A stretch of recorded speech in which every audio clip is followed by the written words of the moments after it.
Minister Anies Baswedan, who is the Minister of Education and Culture of Indonesia. Prepare our teachers to be an instructor in the classroom. And that's why the setting is teachers as instructors. Kathleen Chiu, who is Group Legal Counsel for YTL Corporation of Malaysia. To her left, Gerald Lawless, who wears quite a few hats. Not the lawless ones, they are. And lawless, yes, exactly. So he's head of tourism and hospitality for Dubai Holding in United Arab Emirates, and he's given me his card, and there are 3-4 other things, but we'll probably get to that later. And to my right, Prakash Malya, who is Managing Director for Southeast Asia for Intel. Let me begin with Anies. Given the framework of the discussion and the disruption of the Fourth Industrial Revolution, what should a government's priorities be from the point of view of policy in terms of planning for the future? You belong to a country with a big population, with a growing population, and a huge proportion of young people who are going to be really impacted by these changes.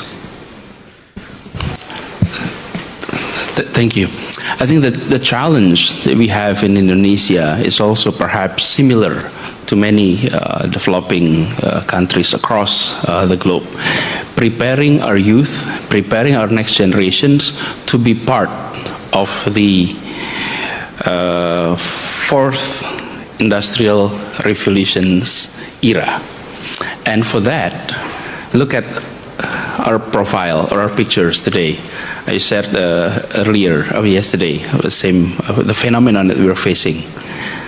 Our students were 21st century students. Our teachers were 20th century teachers. And our classroom is 19th century classrooms.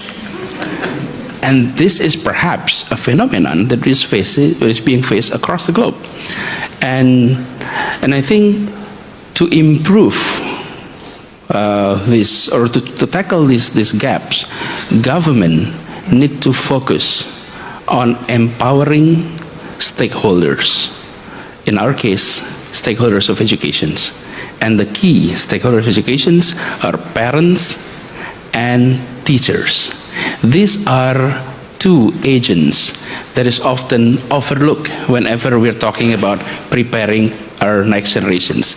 Teachers, we focus so much on teachers, but parents are often overlooked. And they are the most important, they are the first, but they are the least prepared agent to prepare for the next generation. So focusing on that. But the other thing that is also critical is, as we are undergoing these transformations, many of the jobs that we are now seeing may disappear. That is been said many, many times. And when it comes to education, the questions is often raised: can teachers be replaced by technology? Can then we ask technology to help preparing our next generations? I often approach it in a different slant. What kind of teachers is replaceable by technology? What kind of teachers is not replaceable by technology?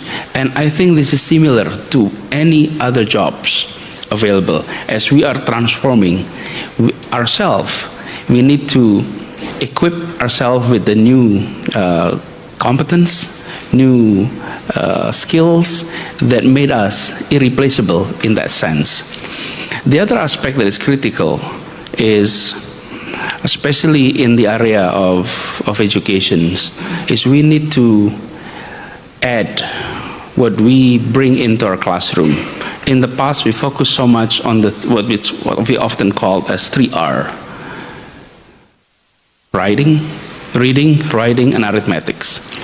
Now we need to add with literacy in terms of financial literacy, cultural literacy, information technology literacy. And on top of that, the World Economic Forum produced a report 2 months ago on the importance of the 21st century competence, that is creativity, critical thinking, collaborations, and communications.